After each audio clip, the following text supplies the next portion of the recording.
Selamat datang dan selamat menikmati novel kesayangan Anda. Tolong dibantu subscribe ya channel Febrian X Rere, terima kasih. Bab 2511. Ejekan Ye Zongquan membuat Su Chengfeng marah sekaligus. Dia benar-benar tidak menyangka bahwa dia merendahkan dirinya untuk memohon pada Ye Zongquan. Ye Zongquan kurang lebih harus memiliki kesopanan yang dangkal, kan? Akibatnya, bajingan tua ini berkata bahwa dia berpikir untuk makan kentut begitu dia membuka mulutnya. Apa sebuah kemarahan, tapi dia masih menggertakkan giginya dan berkata, "Kakak Ye, jika Anda ingin sepenuhnya memunggungi saya hari ini, maka ketika saya, Su Chengfeng, mendapatkan kekuatan saya di masa depan, Anda tidak dapat menyalahkan saya karena tanpa ampun." Petik 2. Ye Zongquan mencibir, "Su Chengfeng, jika saya mengatakan bahwa Anda adalah pencuri yang tidak ada artinya, benar-benar memiliki kemampuan untuk memikirkan gerakan Anda sendiri, berlari untuk bermain keras dengan saya, apa gunanya?" Setelah mengatakan itu, dia terus mencibir, "Pada saat ini Anda datang kepada saya untuk menghapus video, pikirkan dengan jari kaki Anda, saya tidak setuju dengan Anda." Su Chengfeng menderita penghinaan besar dan berkata dengan gigi terkatup, "Bagus. Ye Zongquan, Anda tidak ingin menghapus videonya, maka saya tidak memaksa, karena tidak ada bagian depan, maka kita akan berbicara bisnis secara langsung. Saya mendengar bahwa Anda platform video pendek dibeli lebih dari 80 miliar, bagaimana dengan ini? Saya langsung memberi Anda 120 miliar, Anda menjualnya kepada saya, laba bersih lebih dari 30 miliar, bagaimana? Tidak untuk dijual." Ye Zongquan menolak tanpa ragu-ragu, "Kamu tidak tahu betapa bulishnya saya di industri video pendek. Alasan mengapa saya membeli platform ini adalah untuk membuat industri video pendek lebih besar dan lebih kuat. Bagaimana mungkin membuat bergerak begitu awal?" Su Chengfeng berkata dengan suara dingin, "Lagi pula, bukankah itu karena uangnya terlalu kecil? Aku akan memberitahumu apa, aku tidak akan menggosoknya denganmu, 150 miliar. Selama kamu mengatakannya kata, saya akan mengatur keuangan untuk melakukan pembayaran sekarang." "Mustahil." Ye Zongquan tersenyum tipis, "Saya tidak pernah memiliki masalah dengan uang pada prinsipnya, tetapi masalah ini hari ini tidak pernah menjadi masalah yang dapat diselesaikan dengan uang, saya menyarankan Anda untuk mati." Setelah mengatakan itu, dia tidak menunggu tanggapan Su Chengfeng, langsung dan hanya menutup telepon. Su Chengfeng di ujung telepon sangat marah sehingga dadanya naik turun dengan keras. Kepala pelayannya buru-buru bertanya padanya, "Tuan, Ye Zongquan ini jelas ingin melihat kita tertawa, apakah menurutmu dialah yang diam-diam mengarahkan masalah di Jinling? Mungkin, pangeran kedua ada di tangannya sekarang." Su Chengfeng melambaikan tangannya dengan wajah hitam dan berkata dengan suara dingin, "Tidak mungkin, bahkan jika Jinling adalah wilayah keluarga Ye tidak mungkin berada di balik semua ini." Mengatakan itu, Su Chengfeng menambahkan, "Jangan lupa, Liu Shan belum pernah ke Jinling sebelumnya, dia mengekspos dirinya di Jinling ketika dia baru saja tiba. Pikirkan, dia baru saja tiba di Jinling, dan segera memiliki akal untuk ditemukan oleh polisi, lalu dia bergegas ke paviliun harta karun, menculik Du Haiqing dan Ziyu. Segera setelah itu, dia mengemudi membawa Du Haiqing dan Ziyu untuk bertemu dengan Ma Chongqing, lalu tiba-tiba sesuatu terjadi, yang membuat keluarga Ye kurang dari 1 jam untuk bersiap.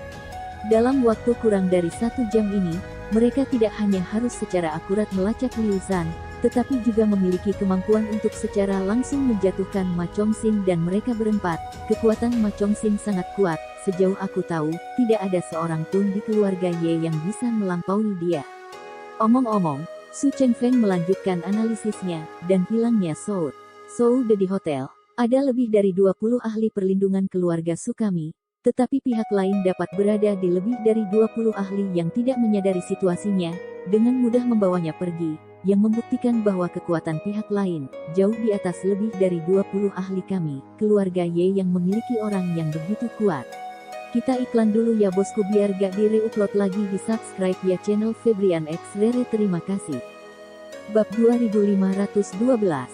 Dengan kata lain, jika keluarga Ye benar-benar memiliki kemampuan ini, maka mereka dapat dengan mudah menculikku juga, atau hanya membunuhku di rumah, dan bagaimana mereka bisa ditekan langsung oleh keluarga Su kita? Itu benar. Kepala pelayan ragu-ragu sejenak, lalu membuka mulutnya dan bertanya, Tuan, apakah menurut Anda mungkin keluarga Y tiba-tiba berteman dengan seorang ahli tersembunyi?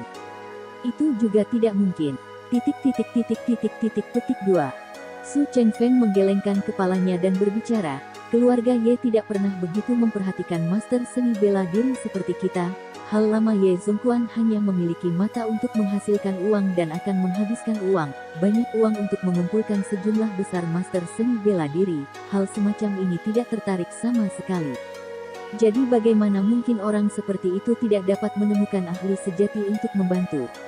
Berkata, Su Chengfeng menghadapi analisis suram, saya sekarang bisa memikirkan kemungkinannya, ada 3.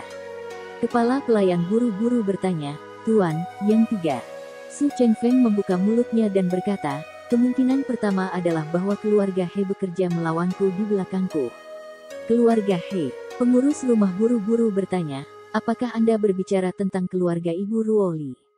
Betul sekali. Su Chengfeng menggertakkan giginya dan berkata, sejak kecelakaan Su Ruoli, keluarga He menarik semua ahli dalam keluarga Su kami, tetapi tidak pernah meminta saya untuk pernyataan. Alasan mengapa mereka tidak meminta saya untuk pernyataan mungkin karena mereka berencana untuk diam-diam membalas dendam padaku. Selain itu, keluarga He adalah keluarga seni bela diri, keluarga itu penuh dengan ahli, jadi mungkin mereka berada di balik ini. Kepala pelayan bertanya lagi, Tuan, bagaimana dengan 2 kemungkinan lainnya? Su Chengfeng tampak sangat serius dan berkata, hidup dan mati Su Ruoli masih belum pasti. Jika gadis ini mati, itu saja. Tetapi jika dia benar-benar melarikan diri kembali, maka dengan karakternya, kemungkinan dia akan membalas dendam padaku. Pengurus rumah tangga berkata, Tuan, karena keberadaan Su Ruoli tidak diketahui, saya telah mengikuti instruksi Anda untuk mengawasi situasi masuk bea cukai di seluruh negeri, tetapi tidak ada petunjuk tentang Su Ruoli. Itu tidak bisa dianggap enteng. Su Chengfeng menghela nafas, meskipun Su Ruoli masih sangat muda, tetapi kekuatannya benar-benar sangat bagus. Jika dia benar-benar masih hidup, itu pasti bom waktu. Setelah mengatakan itu, Su Chengfeng menamparkan bibirnya lagi dan melanjutkan, namun, apakah itu seluruh keluarga He, atau menghitung Su Ruoli, meskipun kekuatan mereka sangat kuat, tetapi benar-benar tidak begitu kuat sehingga mereka dapat membuat 2 lusin ahli top kami tidak sadar, jadi ini juga sesuatu yang belum pernah saya ketahui. Pengurus rumah tangga mengangguk dan berkata dengan serius, ketika keluarga He tidak berbalik melawan kita sebelumnya, situasi dalam keluarga hampir semuanya sangat jelas bagi kita. Yang terkuat dari generasi muda mereka adalah Su Ruoli, tetapi dia benar-benar tidak tampak seperti itu, menjadi kuat sejauh ini juga. Su Chengfeng menghela nafas dan berkata, ada kemungkinan lain. Kepala pelayan buru-buru bertanya, Tuan, apa kemungkinannya? Su Chengfeng berbicara, apakah Anda ingat bahwa Si Fei dan Si Yu mengalami kecelakaan di Jepang dan diselamatkan oleh seorang pria Cina yang misterius? Aku ingat, pengurus rumah berkata, Nona Ziyu telah berusaha mencari keberadaan orang misterius itu. Su Chengfeng berkata, orang itu sangat kuat. Satu orang mampu membunuh banyak ninja top Jepang tanpa cedera, yang hampir sama dengan satu orang yang mampu membunuh banyak master seni bela diri Cina berturut-turut. Benar-benar yang teratas. Jika kekuatan orang ini benar-benar kuat, maka dia diam-diam menculik Soude di bawah hidung lebih dari 20 ahli keluarga Su, masih ada kemungkinan besar. Bab 2513. Saat ini, Su Chengfeng benar-benar kacau.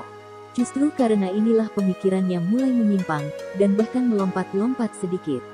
Dalam kegelapan, dia merasa bahwa dalang di balik masalah ini kemungkinan besar adalah ahli super yang telah menyelamatkan Su Si Fei serta Su Si Yu di Jepang. Butler, bagaimanapun, merasa sedikit aneh. Dia berkata dengan sopan, Tuan yang Nona temui di Jepang pada awalnya belum diidentifikasi sampai sekarang, dan kami bahkan tidak tahu apakah dia orang Cina atau ekspatriat Cina yang tinggal di Jepang. Selain itu, Kyoto dan Jinling terpisah ribuan kilometer, di lautan manusia yang luas.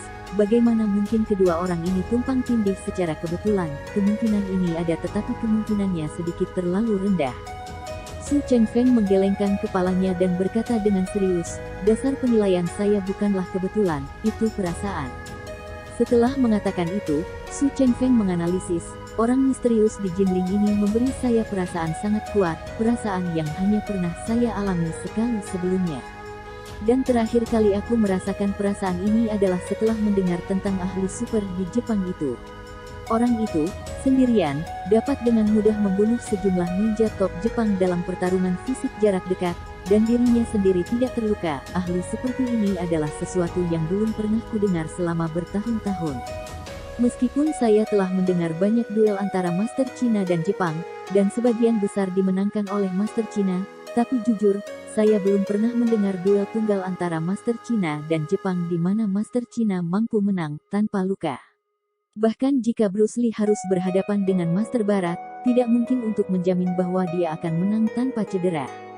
Begitu lawan berhasil keluar tanpa cedera, itu membuktikan bahwa dia secara geometris sekali di depan lawannya dalam hal kekuatan.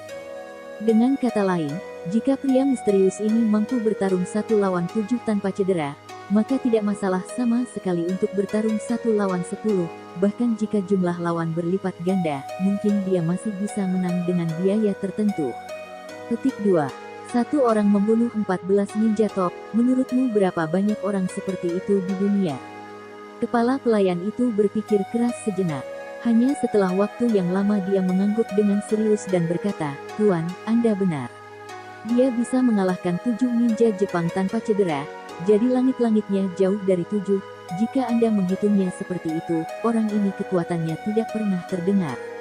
Su Chengfeng melanjutkan, dan kali ini, dalang di belakang Jinling tidak hanya dapat dengan mudah menangkap keempat Ma Chongqing, tetapi dia juga dapat secara diam-diam mengambil Su Soud di bawah hidung lebih dari 20 ahli dari keluarga Su. Ini kekuatannya juga tidak pernah terdengar bagiku.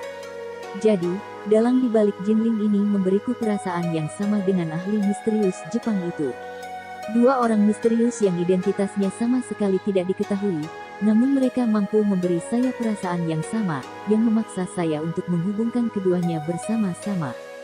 Berbicara tentang ini, Su Chengfeng berkata dengan nada tegas, dan hubungan antara 2 orang misterius ini bukan hanya karena mereka merasakan hal yang sama, yang penting adalah ada petunjuk yang benar-benar tumpang tindih.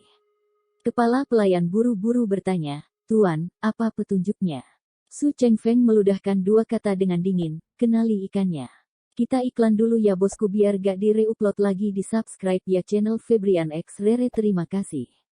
Bab 2514. Kepala pelayan tampak ngeri dan berkata, "Maksudmu terakhir kali di Jepang, ahli misterius itu menyelamatkan misi, dan kali ini di Jinling, dia masih menyelamatkan misi." "Betul sekali." Su Chengfeng mengangguk dan berkata dengan acuh tak acuh, "Aku hanya memiliki perasaan ini sekarang. Aku selalu merasa bahwa Ziyu tidak mati. Jika dia benar-benar masih hidup, maka orang yang menyelamatkannya pastilah orang misterius yang telah menyelamatkannya sekali di Jepang." Petik 2.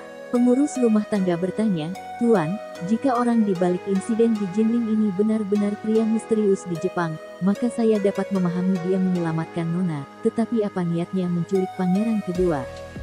Su Chengfeng berkata, "Jika dia menculik Soud, kemungkinan besar dia ingin membalas dendam Ziyu dan kematian ibunya, kan? Bagaimanapun, Soud adalah orang yang mewakili keluarga Su untuk menangani masalah ini di Jinling, jadi itu akan terjadi, menjadi hal termudah untuk memanfaatkannya." Pengurus rumah tangga dengan ragu-ragu berkata, "Pria misterius itu, mengapa dia begitu baik kepada Nona sulung? Dia tidak hanya menyelamatkannya 2 kali, tetapi dia juga membantunya keluar." Su Chengfeng berkata dengan agak sedih, "Ini, saya tidak bisa mengatakan. Jika spekulasi saya benar, maka saya benar-benar membuat langkah yang buruk kali ini." Mengatakan itu, Su Chengfeng menghela nafas dan bergumam pada dirinya sendiri, "Jika aku tahu bahwa ahli misterius ini memiliki cinta dan kebenaran untuk Ziyu, membunuhku, aku tidak akan melakukannya pada Du Haiking. Bagaimanapun juga dia adalah ibu Ziyu sendiri. Jika aku membunuhnya, Ziyu, jika dia hidup, tidak akan pernah memaafkanku dalam hidupnya." Dalam sekejap, ekspresi Su Chengfeng menjadi kecewa di luar keyakinan dan berkata dengan kesakitan, "Jika spekulasi saya benar, maka pria misterius ini, awalnya memiliki kesempatan untuk tersedia untuk keluarga Su saya. Dan bagaimana hal itu bisa berkembang sampai saat ini hari ini?" Kepala pelayan buru-buru mengejar, "Tuan, jika itu masalahnya, apakah masih ada ruang untuk penebusan? Menukarkan?" Wajah Su Chengfeng berkerut kesal ketika dia berkata, bagaimana saya bisa membatalkannya sekarang? Saya mengusir ayahnya dan membunuh ibunya, dan terlebih lagi, Soud dan Ma Chongxin yang terkutuk itu telah menyalahkan saya, bagaimana Ziyu bisa memaafkan saya? Aku akan beruntung jika dia tidak ingin aku mati. Kepala pelayan berpikir sejenak dan buru-buru berkata, Tuan, saya punya ide, saya tidak tahu apakah itu layak. Su Chengfeng sibuk berkata, bicaralah dengan cepat. Kepala pelayan berbisik, menurut pendapat saya, mengapa kita tidak bergegas dan mendapatkan kembali Grand Duke sekarang? Di satu sisi, Anda harus meminta maaf kepadanya dan menjelaskan bahwa Anda meletakkan tangan Anda di Du Haiking juga untuk menjaga reputasi keluarga, dan untuk Grand Miss, ini hanyalah seseorang yang mencoba menanamkan bukti untuk menjebak Anda. Di sisi lain, dengan membiarkan dia kembali dan terus duduk di posisi sebelumnya, itu sama saja dengan Anda mundur selangkah dan menunjukkan dia waktu yang baik. Ekspresi Su Chengfeng segera menjadi sangat aneh. Kepala pelayan melanjutkan, Tuan, jika Anda benar, jika Missy masih hidup, maka ibunya juga harus hidup. Anda mengusir Grand Duke ke Australia sebelumnya, dan hari ini Anda mengusir tuan muda dari rumah. Ini hampir sama dengan menyinggung keempat anggota keluarga Grand Duke.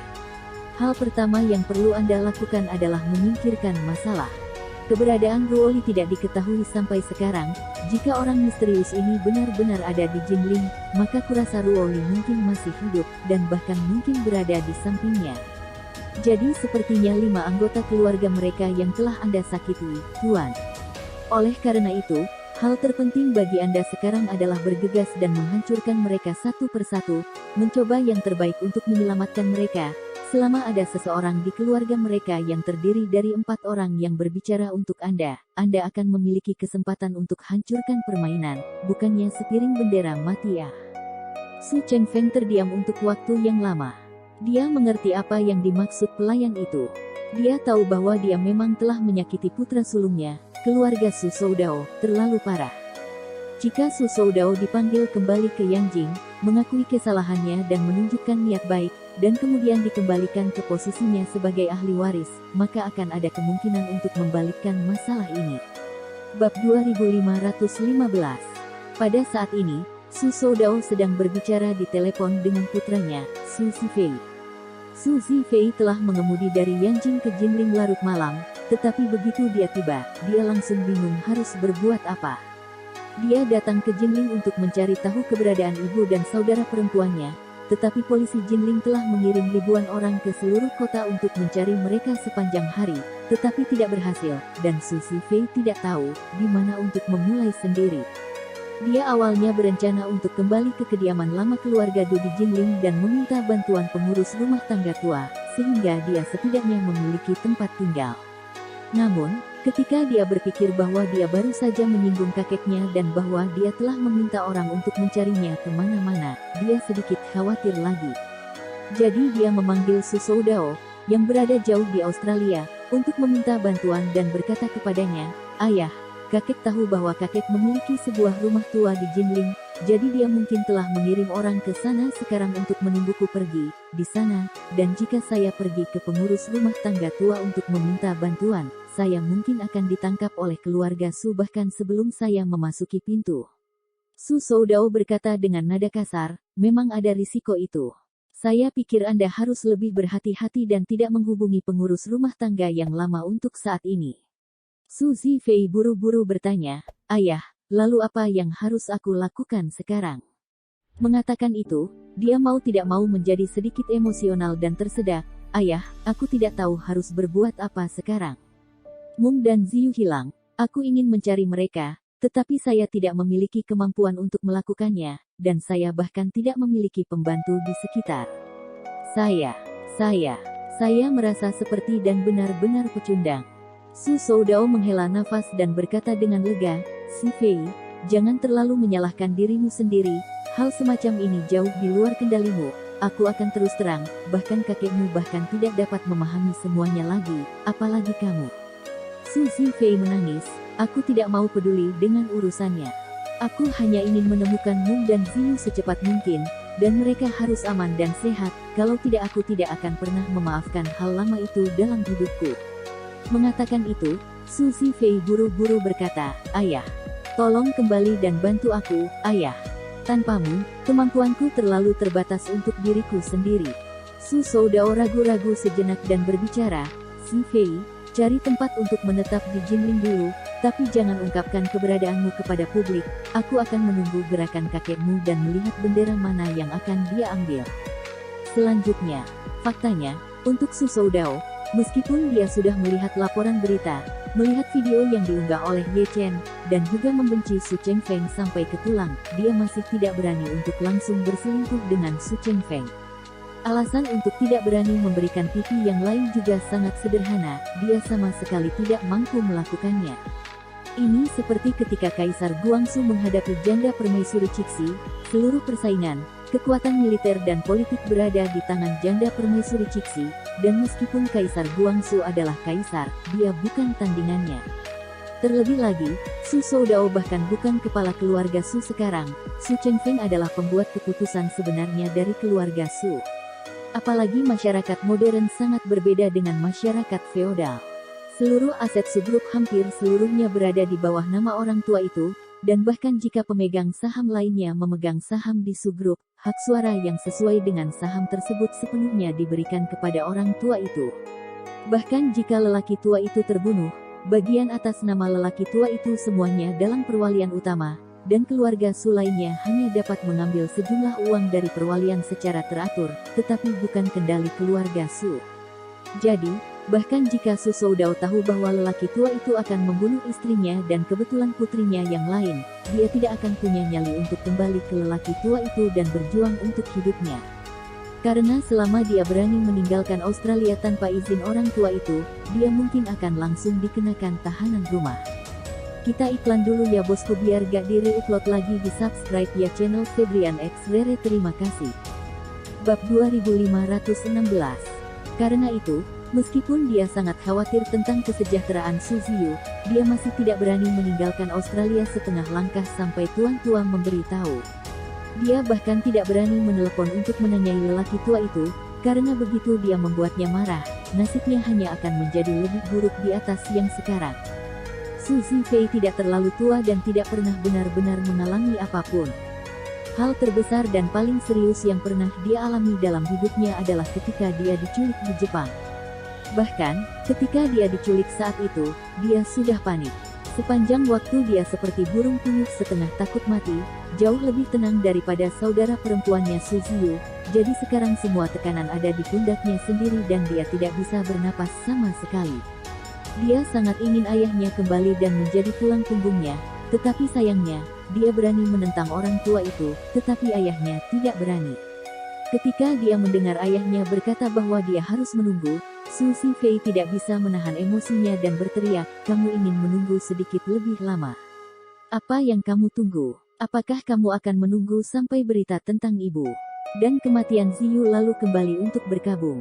Pada saat ini, Su Soudao merasa bahwa setiap kata yang diucapkan putranya seperti tamparan keras di pipinya, membuat jantungnya terasa seperti meneteskan darah.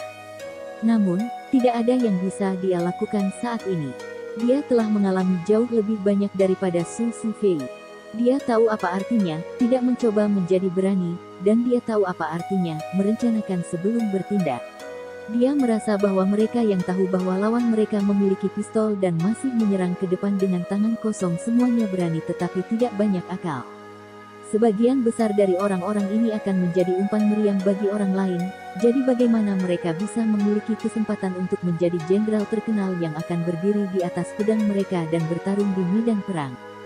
Jika dia tidak mematuhi keinginan lelaki tua itu lagi dan berlari kembali ke negaranya pada saat yang sensitif ini, dia pasti akan menyentuh sisik lelaki tua itu, dan begitu lelaki tua itu berpikir bahwa dia memiliki tulang pemberontak di kepalanya, dia tidak akan pernah memiliki kesempatan bangkit kembali dalam hidupnya. Karena itu, dia hanya bisa menjelaskan dengan sabar, "Zifei, kamu memintaku untuk kembali dan membantumu, tetapi tahukah kamu bahwa dengan karakter kakekmu, jika aku kembali sekarang, aku sudah kehilangan kebebasanku bahkan sebelum kamu melihat wajahku. Bahkan mungkin saja kamu tidak akan pernah memiliki kesempatan untuk melihatku lagi dalam hidupmu." Mengatakan itu, dia ragu-ragu selama beberapa detik dan berkata dengan serius, "Zifei, dengarkan ayah sekali saja, sudah terlambat hari ini, kamu harus menetap di Jinling, besok, sambil memastikan keselamatanmu, hubungi kakekmu dan tanyakan kakek dan pamanmu mengirim seseorang untuk membantumu menemukan keberadaan ibumu dan saudara perempuanmu. Kamu beri aku 1 hari, jika kakekmu tidak menghubungiku selama hari ini, maka aku akan pergi dan memohon padanya. Saya akan memintanya untuk memberi saya izin untuk kembali ke negara itu. Dalam hatinya, Su Zifei ingin mengutuk dengan marah. Namun, setelah tenang, dia juga mengerti bahwa apa yang dikatakan ayahnya bukan tanpa alasan. Sebaliknya, ayahnya telah banyak memikirkannya, tetapi dia sendiri agak terlalu impulsif. Memikirkan hal ini, dia berkata dengan lembut, "Ayah, aku tahu. Kamu tinggalkan aku sendiri untuk saat ini, aku akan menelepon kakek sebentar, aku akan berkomunikasi denganmu jika ada perubahan."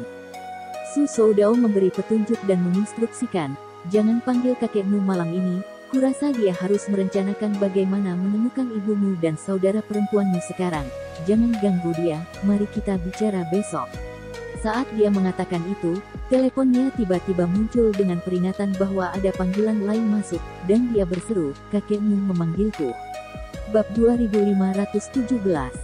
Ketika dia menerima panggilan Su Chengfeng, Su Soudao merasa bahwa itu adalah alasan dan alasan luar. Dia buru-buru meyakinkan putranya beberapa kali sebelum menutup telepon dan beralih ke panggilan Su Chengfeng, tidak sabar untuk mencari tahu apa niat Su Chengfeng. Begitu telepon masuk, Su Soudao berkata dengan agak gugup, "Ayah, kenapa kamu meneleponku selarut ini?" Su Chengfeng menghela nafas di ujung telepon dan berbicara, "Ai, Soudao, ayah menelepon ke sini untuk meminta maaf kepadamu." Dengan itu, dia bertanya, "Kamu pasti sudah melihat video yang beredar di internet, kan?" Su Soudao berkata dengan jujur, "Ya ayah, aku memang melihatnya." Begitu kata-kata itu keluar dari mulutnya, Su Soudao buru-buru menambahkan, "Ayah, saya tahu bahwa Anda pasti memiliki beberapa pendapat tentang hiking, tetapi saya percaya bahwa Anda pasti tidak akan memiliki niat buruk terhadap Xiu, Soud dan bahwa Ma Chongxin, mereka pasti dipaksa oleh seseorang, itu sebabnya mereka berbicara omong kosong di video dan melemparkan air kotor padamu." Kata-kata Su Soudao ini langsung menggerakkan Su Chengfeng jauh ke dalam.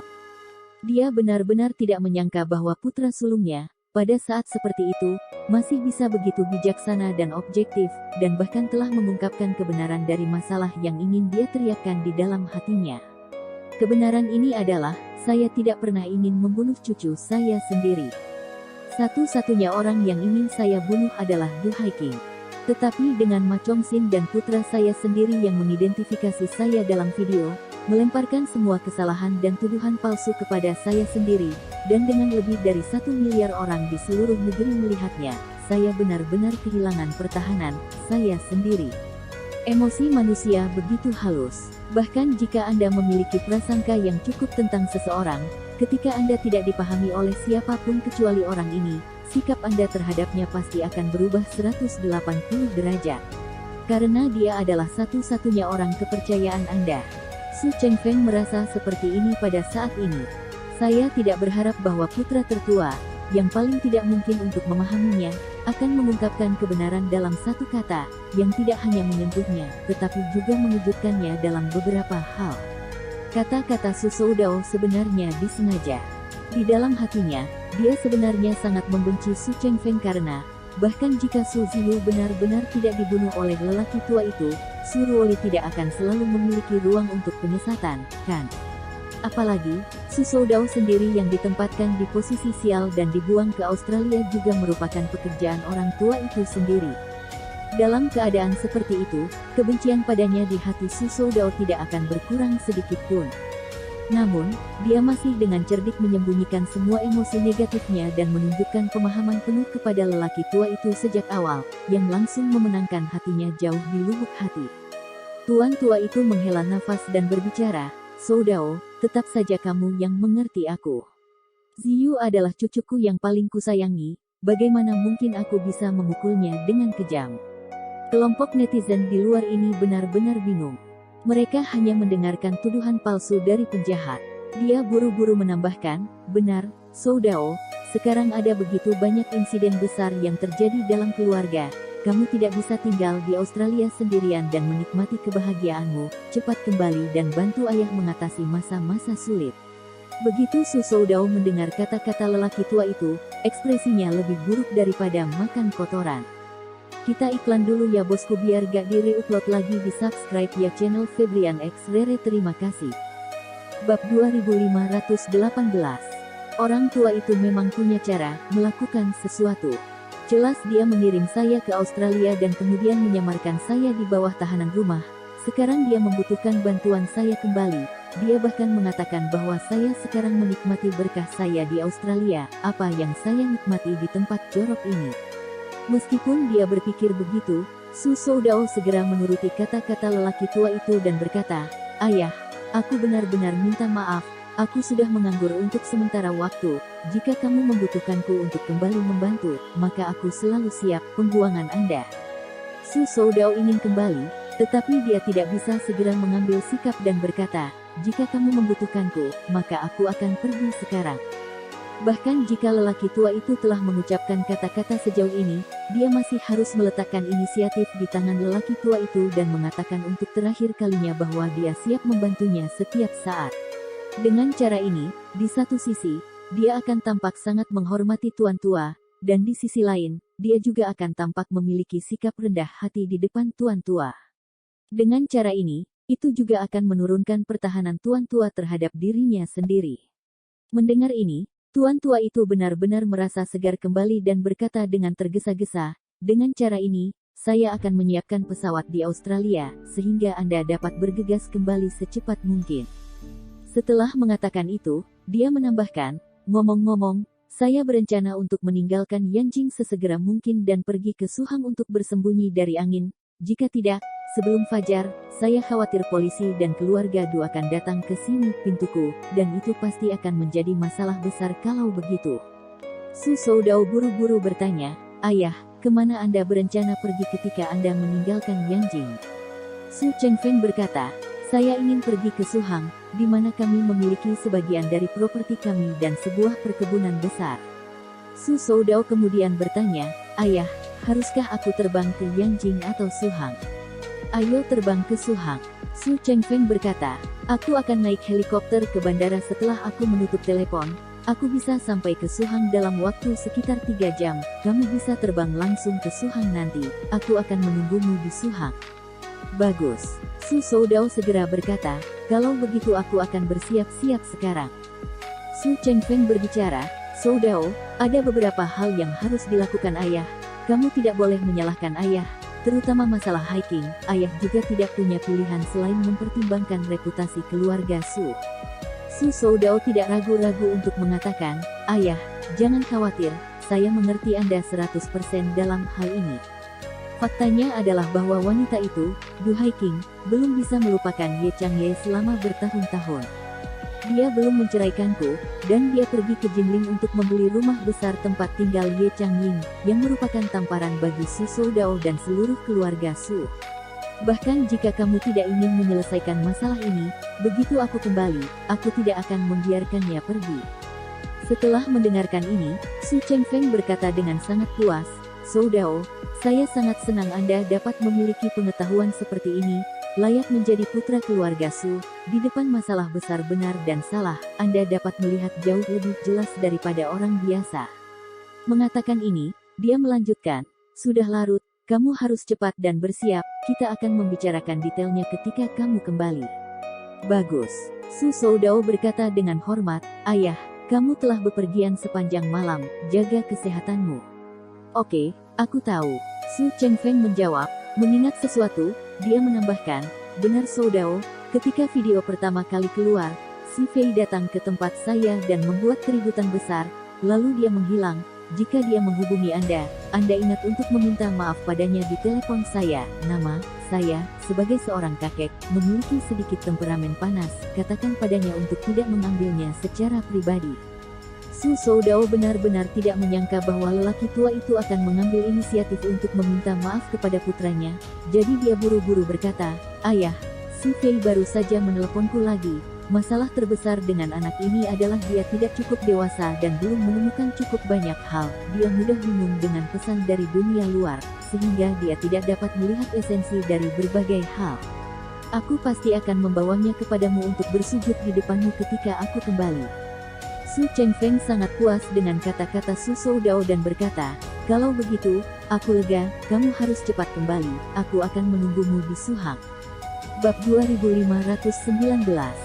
Satu hal yang membuat Penatua Su lebih unggul dari Su Soudao adalah dia telah membangun kerangka kasar di otaknya sendiri melalui jejak, dan pada saat yang sama menghitung keberadaan Ye Chen, orang misterius, dalam kerangka ini. Faktanya, Su Chengfeng selalu menjadi rubah tua yang sangat cerdik, dan banyak hal yang dia rencanakan hampir sempurna, kecuali bahwa pada beberapa kesempatan, itu karena dia tidak dapat mengantisipasi keberadaan variabel seperti Ye Chen yang dia miliki, meleset dari sasaran. Kali ini, dia menduga bahwa Su Ziyu tidak mati, dan bahwa Su Ziyu pasti telah diselamatkan oleh seseorang yang berkaliber tinggi. Itulah sebabnya dia memutuskan untuk mencoba yang terbaik untuk menyelamatkan keluarga Su Soudao. Titik terobosan pertama secara alami adalah Su Soudao, kepala keluarga. Panggilan telepon tadi tidak hanya menenangkan Su Soudao, tetapi juga menyatakan permintaan maafnya kepada Su Zifei di depan Su Soudao. Jika ayah dan anak ini mempercayai apa yang dia katakan, maka dia setidaknya telah menyelamatkan setengah dari 4 keluarga ini. Meskipun Su Soudao tidak mungkin memaafkan Su Chengfeng dengan mudah, pada saat ini, hatinya juga sedikit lega karena pengakuan kesalahan Penatua Su barusan. Lagi pula, Su Chengfeng tidak pernah menundukkan kepalanya dan mengakui kesalahannya kepada siapapun dalam hidupnya, dan tiba-tiba meminta maaf secara langsung memang mengejutkannya. Selain itu, Su Chengfeng tidak dapat menghitung keberadaan Ye Chen, faktor misterius, jadi dia tidak yakin dengan motif sebenarnya dari orang tua itu untuk menyerah. Ditambah dengan fakta bahwa dia sendiri telah dikirim ke Australia, sama sekali tidak perlu bagi tuan tua untuk sujud kepadanya bahkan jika dia telah melakukan sesuatu yang salah padanya, atau bahkan, tuan tua itu bisa sepenuhnya menempatkannya di bawah rumah penangkapan untuk selama-lamanya, yang juga merupakan gaya tindakan tuan tua yang biasa. Tetapi alih-alih memilih cara ini, dia mengambil inisiatif untuk menundukkan kepalanya dan mengakui kesalahannya dan memohon pengampunan, yang membuat Su Soudao berpikir bahwa lelaki tua itu mungkin benar-benar sadar dan memiliki pemikiran untuk mereformasi dan menebus kesalahan. Fakta bahwa lelaki tua itu bersedia menebus kesalahan dan setuju untuk membiarkan dirinya kembali ke Cina sama saja dengan bersiap untuk memulihkan statusnya sebagai ahli waris. Tidak ada yang akan memiliki masalah dengan kekayaan keluarga triliunan dolar, jadi hati Su Soudao tidak hanya terkejut, tetapi juga bersemangat. Namun, di satu sisi, ada kesedihan dan kekhawatiran atas kematian putrinya sendiri, dan di sisi lain, kegembiraan dan sensasi perputaran ikan asin, dan campuran emosi yang berbeda ini membuat Su Soudao merasa sedikit malu. Dia juga malu karena, saat dia tahu, dia tidak bisa menghentikan kegembiraan yang dia rasakan jauh di lubuk hatinya dalam keadaan seperti itu. Ini juga membuatnya mengerti satu hal sepenuhnya. Mengapa di zaman kuno ada suksesi pertempuran untuk tahta dan kekuatan besar antara darah dan daging dari kerabat terdekat. Saudara membunuh saudara laki-laki, saudara membunuh saudara laki-laki, ayah membunuh anak laki-laki membunuh ayah, dan seterusnya adalah hal biasa dalam sejarah. Alasan untuk ini adalah bahwa kepentingan di depan mereka begitu besar sehingga mereka menempatkan darah dan kekerabatan di belakang mereka. Tidak banyak orang di dunia akan setuju untuk mengorbankan kerabat terdekat mereka jika mereka hanya bisa mendapatkan $100 sebagai imbalannya. Tetapi bagaimana dengan mengorbankan kerabat terdekat, jika seseorang bisa mendapatkan kembali 10 miliar, atau bahkan 1 triliun? Saya khawatir banyak orang akan benar-benar kewalahan dengan keuntungan besar ini. Su Soudao juga seorang manusia, dengan 7 emosi dan 6 keinginan. Setelah dikirim ke Australia, dia mengalami perasaan kehilangan semua kekuatannya, dan rasa kehilangan ini terukir di tulangnya. Sekarang, ketika dia akhirnya melihat kesempatan untuk membalikkan keadaan, bagaimana mungkin dia tidak bersemangat? Jadi dia memanggil Su Zifei dan menjelaskan situasinya secara singkat kepadanya, dan kemudian menginstruksikannya, Zifei, saya pikir kakekmu telah benar-benar menyadari kesalahannya kali ini, jadi jangan terlalu melawannya di dalam hatimu, mengerti? Kita iklan dulu ya bosku biar gak di-reupload lagi di subscribe ya channel Febrian X Rere terima kasih. Bab 2520. Su Zifei berkata dengan marah, ayah. Mung dan Ziyu sekarang dalam keadaan limbo karena dia, dan kamu menyuruhku untuk tidak melawannya terlalu banyak. Tidakkah kamu melihat video yang beredar di internet? Apa yang terjadi pada Mung dan Ziyu di mobil itu?